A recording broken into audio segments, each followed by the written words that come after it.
Welcome to the podcast. It's Mr. Ish. We're here at Kips Bay Boys and Girls Club, Coudert Clubhouse, and they woke me up on a Saturday to community service. This is a ritual now. It's like the second time this year, but it's good because we outreaching to the community. We out here in the morning. A lot of people are passing by, and we have some special guests, and they're gonna introduce themselves from my left to my right. We'll start off with you. Hello, so my name is Chanel Goring. I'm the community manager in the office of Council Member Parina Sanchez. All right, hold up a second. All right, she was here last time, so I give her an excuse. She can't be here all the time. Yes. But as long as she sends someone to represent herself and her office, that's fine with me. She's in good standings with me. And next, who else is here? Hi, my name is Leticia Duverge, and I am a tenant support specialist with the Mayor's Public Engagement Unit. It just sounds like you're Puerto Rican. I don't know. It sounds like you're Puerto Rican. I'm actually Dominican. All right, Santo Domingo, make some noise. We're here for the community. It don't matter if we're Puerto Rican, Dominican, Yes. Polish. It don't matter where we are. Thank you, ladies, for being here. It's always exciting to reach out to the community for them to see what goes on in our building, and just to have representatives from the mayor and New York City.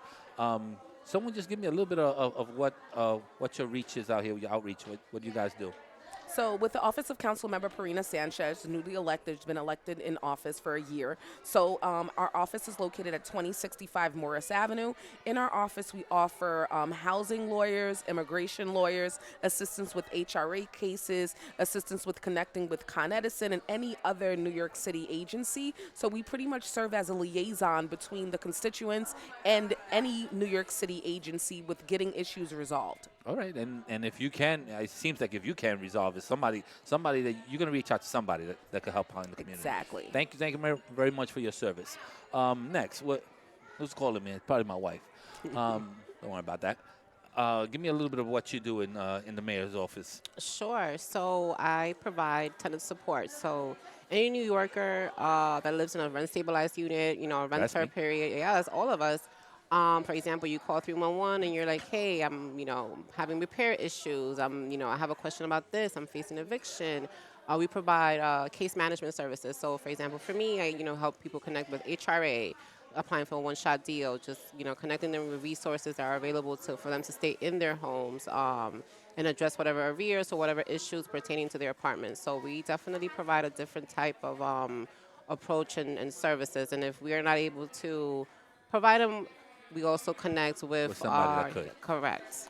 I know that sometimes people, and I know during the pandemic, you guys were out there. It was very difficult for people to pay their bills and pay, just in general, thinking about that, being, struggling, and also thinking about that they could lose their apartment. It was a very important service that you guys provided, and now you continue doing it. And it's something that is not just, for the last 2 years. You've been doing it for many, many years. I'm pretty sure that my mom got a one-shot deal when I was young, because I remember her saying something like that. And, it's something that sometimes, you lose your job, and, you already have an apartment. You just need to get on your feet. A lot of the service, people think that it's just you're gonna stay in the service forever, and it's okay. It's okay to for someone to reach out and say, hey, I need some help. Food stamps is a big thing too. There's people that I know that work and still need food stamps because their paycheck is just not enough. And sometimes it's single moms, sometimes it's single dads. You have 2 kids, you're working 40 hours, and it just doesn't make it. So even that program is a great program that we definitely need. And I also think there's a shadow of being ashamed. And I personally don't think is something that you should be ashamed of. Even coming here to like today, getting a bag of food that you're going to use, I see no problem with that. Exactly. The only issues I usually have is if I see you 2 times. I'm like, come on, give somebody else. Give somebody else. I told a lady that earlier today. She wanted 2 coats. And I was like, come on, these 2 coats? Like, you have 1. Like, give somebody else a chance. And, respectfully, but it's somebody else might really need the coat. So, Exactly. you have young kids walking in here, so you don't know what's going on in their lives. It's very important to also give back. We're here at Kips Bay Boys and Girls Club. We open our doors for the community, and we'll gladly invite you guys at any time when you have something going on. I'm pretty sure that Miss Brittany will open these doors for you guys. It's a nice thing, you know. And I bring my daughters. Look, I bring my daughters, and to them, it's community service too. I want them to understand. I do things like this, like Thanksgiving. I always make sure that we go an hour to the church and give out food. Oh, but Dad, I don't want to get dressed. I don't care. I want you to see someone that maybe doesn't have a warm meal, and I want you to hand it to them and feel good about yourself. And as young as they are, I have to, get that in the system so they could understand that it's always good to give back. So I'll bring them to all these events, and it's nice for them to see that this is what goes on in the neighborhoods. Anything else you want to say? In regards to the one-shot deal, I think that a lot of people are not aware that one-shot deals are not only just for if you're falling behind or whatever. They are also for fire emergencies. Yeah. So they help people pay to move out of an apartment. And that's another thing. They help with storage. If Wow. you have, if I you're didn't in know the that. shelter, they Clothes. pay for clothing, and they can refer you to services for your furniture as well. Wow, and you see, those are things that I didn't even know. Sometimes people say, "Oh, one shot deal, they help me out with your rent." But these are things, and especially when people lose, an apartment because of a fire. I've seen like recently the how you call it, our store over there burned down, Yeah, Seatown. and then Seatown, and then we saw somebody. I think somebody in my school, one of the students. The parents were in a fire, and we gave them codes, and we reached out to them and gave them gift cards to go to Target, and we all chipped in as a little community. $20 is going to help somebody out. Exactly. So it makes you feel good. I mean, I could take $20 and go to McDonald's. Yeah. So to help somebody else out, I know that it went to a good cause, and sometimes that's all we need. We need more people like us. I say. I agree. Because I grew up in a time where I tell people all the time, I wasn't allowed to see a lady, an older lady, carry a bag in the Did not neighborhood. help. It was not. My grandmother would be upset at me if that happened. If I saw Miss Anna all the way in the corner and she had a bag or a little stroller, I have to stop the game, go over there, stroll that little thing up, maybe even go up the 4 flights with her, because my grandma didn't allow it. And there's not that sense of community sometimes. Yeah. So we need to start all over and start putting that into our kids. And once they see it, that it's okay, good morning. I don't understand. Good morning doesn't cost anything. And I say it to 30 people a day. I have no problem. It puts a smile on their face. In the elevator, walking, going to school, whatever it might be. Just a good morning. Put somebody in a good mood. I agree.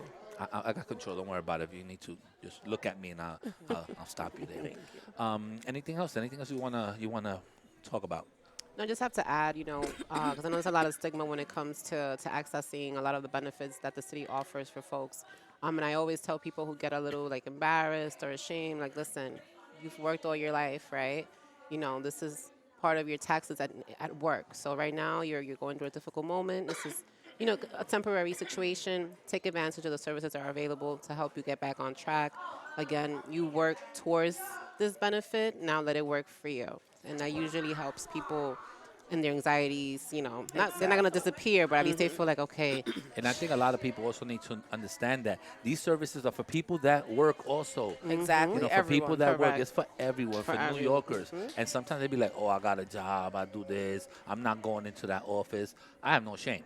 Exactly. I got 2 kids I got to feed, so if I have to take a half a day off to do what I have to do, I have no shame, because at the end of the day, my daughters, they just understand that we have a roof over our heads, and we're eating on a little platter. It doesn't really affect my mood or the way I would treat anybody.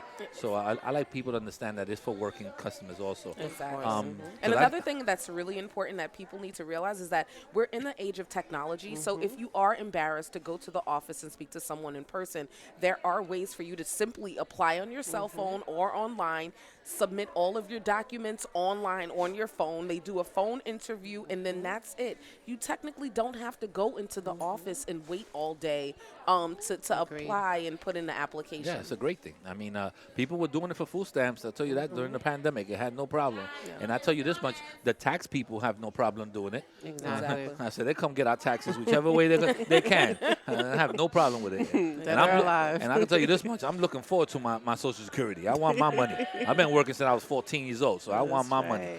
I said, I don't care what you're giving me. I'm going to sit back and I'm going to enjoy that. Exactly. We're going to be sitting in my balcony with my little dog. That's it. Thank you, ladies, for doing the podcast. I would definitely share it with you. You can share it with your offices. And we do podcasting here with the kids. So we do this all day long, and it's nice to hear what the kids talk about, like from a 6-year-old to a 14-year-old. Sometimes we have, we talk about power and I call it different engagements with the different kids. The 6-year-old might want to talk about his pets. The 13-year-old might want to talk about why they don't like wearing a uniform in school. And it's it's a positive thing. It gets some talking and debating and having discussions. So this is one of the medias that we provide here for them. Thank you, ladies. I appreciate you. And let's go back to work because there's still people coming in. All right. Check, check, check, check, check. 1 2 1 2. Check, check, check, check, check, check, check, check.